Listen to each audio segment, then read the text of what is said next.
جو کوشش ہے اس کی وجہ سے پاکستان کو شدید خطرات ہیں کہ پاکستان کسی بھی وقت دیوالیہ ہو سکتا ہے، اور یہ بہت برا ہوگا پاکستان کے ساتھ۔ ایک عام آدمی کس طرح سفر کر رہا ہے، جو پیٹرول مصنوعات بڑھی ہیں، قیمتوں میں جس قدر اضافہ ہوا ہے، اس کی وجہ سے آپ ایک مڈل کلاس، لوور کلاس تو بالکل پس گئی ہے۔ 25-30 ہزار روپے کمانے والا، اس سے کم کمانے والا، اس کی تو زندگی ختم ہو گئی ہے۔ چھوٹے علاقوں میں چلے جائیں، وہاں لوگ خودکشیاں کرنے پر مجبور ہو گئے ہیں، اور آئے دن اس طرح کی اطلاعات آ رہی ہیں کہ لوگ خودکشیاں کر رہے ہیں۔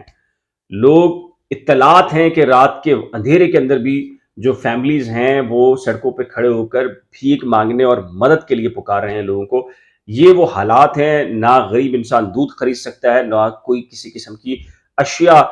اس کی پہنچ کے اندر رہی ہے۔ اور رمضان المبارک کے اندر تو اس قسم کے المناک واقعات سننے کو ملتے ہیں کہ میں اگر اس کی تفصیلات بتاؤں تو میں بتاؤں بہت برے حالات شہریوں کے ہیں۔ مڈل کلاس خود پس گئی ہے۔ ایسی صورتحال میں ظاہر ہے کہ شہباز شریف کی جو حکومت جو کچھ کر رہی ہے، جس میں پی ڈی ایم بھی ہے اور پوری ایم کیو ایم بھی اس میں شامل ہے، کہ وہ کے پی کے اندر آٹے کی اسکیم لانچ کر رہے ہیں۔ اس کی وجہ یہ ہے کہ جو اس میں کے پی کے اسمبلی کے انتخابات ہونے جا رہے ہیں، نون لیگ کو ووٹ چاہیے اور ووٹ کے لیے وہ سب کچھ کر سکتے ہیں۔ اس سے پہلے بھی وہ سب کچھ کرتے رہے ہیں۔ اچھا جی، پاکستان تحریک انصاف نے جو چیلنج کرنے کا اعلان کیا ہے کہ صرف پنجاب کے اندر یہ انتخابات مؤخر کیوں کیے گئے، تو اب پاکستان تحریک انصاف کو کہا گیا ہے، ایک مدد ہے بڑی، اور پاکستان تحریک انصاف کو مشورہ دیا گیا کہ چونکہ اب ظاہر ہے کہ ان کے پاس بھی ایک بڑا کارڈ ہے، اور وہ کارڈ ہے صدر مملکت کا، عارف الوی کا۔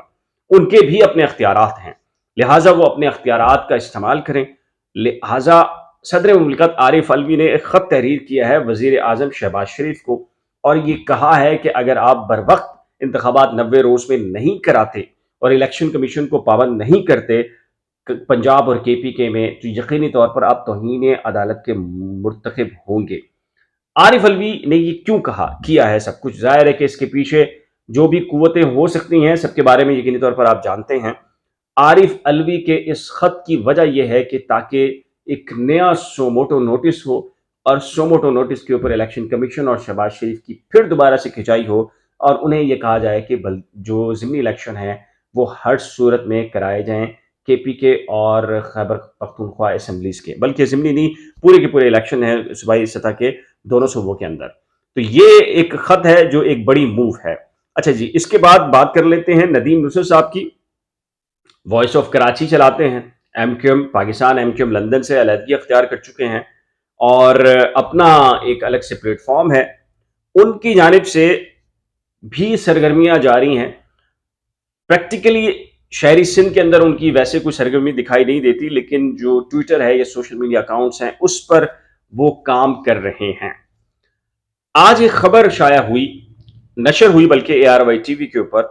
جس میں تھانے کی چھت سے 3 مغوی نوجوان بازیاب کرنے کی ایک اطلاع تھی، ایک خبر تھی، اے آر وائی نیوز نے اس کو چلایا۔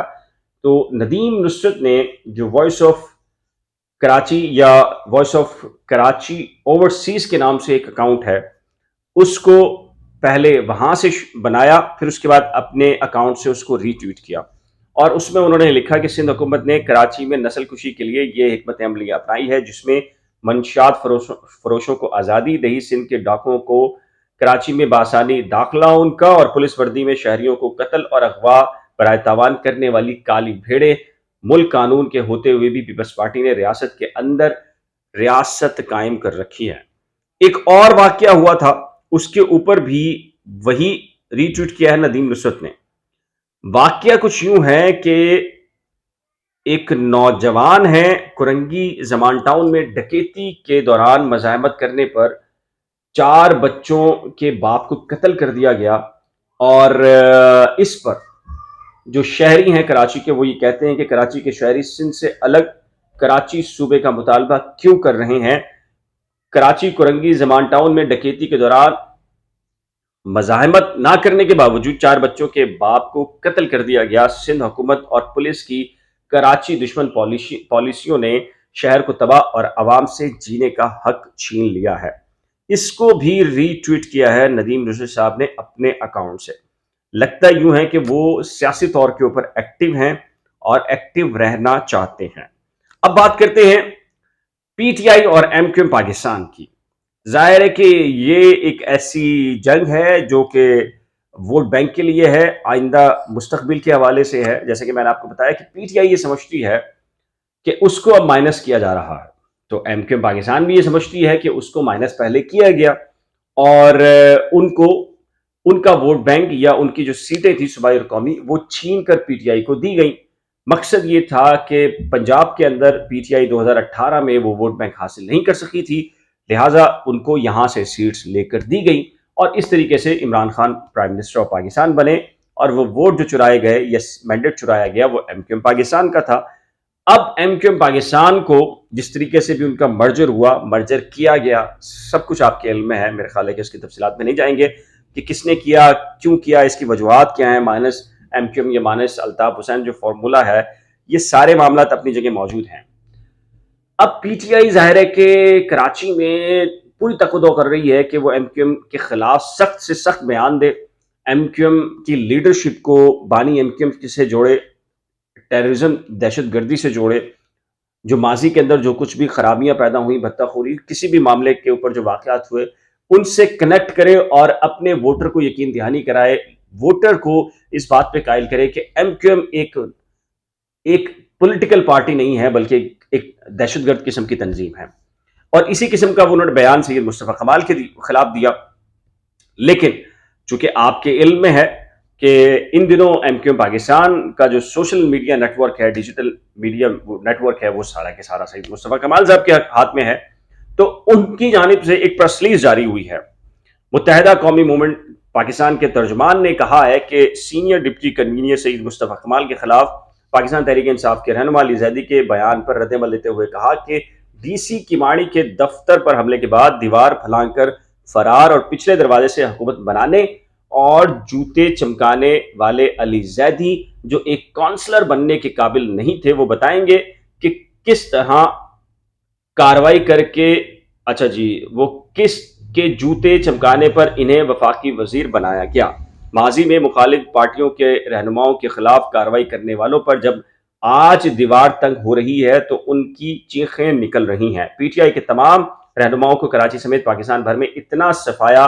نظر آ رہا ہے، اس لیے یہ دوسروں کی کردار کشی میں مصروف ہیں۔ آپ اس کا مطلب سمجھتے ہیں کہ یہ پریس ریلیز کیوں جاری کی گئی، اور ظاہر ہے کہ اب ایک ماحول بن رہا ہے کراچی کے اندر، جو بھی انتخابات ہوں گے آج نہیں کل، کل نہیں ہوں گے پرسوں، تو اس کے نتیجے کے اندر وہ یہ سمجھتے ہیں کہ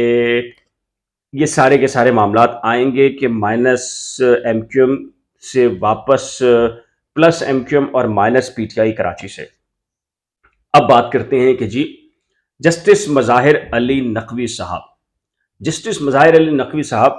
2015 میں بانی M Q M Altaf Hussain کو انہوں نے نااہل قرار دیا، ان کے خلاف ریفرنس آیا۔ ایم کیو ایم لندن نے ریفرنس کے اوپر یہ بھی کہا کہ جی ان کے تمام تر فیصلوں کو بھی کالعدم قرار دیا جائے، کیونکہ ظاہر ہے کہ 2015 میں انہوں نے بانی ایم کیو ایم پر پابندی عائد کی تھی۔ اب اطلاع یہ ہے، جو ذرائع کہہ رہے ہیں کہ میاں داؤد جو شکایت کنندہ ہیں ان کو بیان حلفی جمع کرانے کی ہدایت کی ہے رجسٹرار سپریم کورٹ نے ایک خط کے ذریعے۔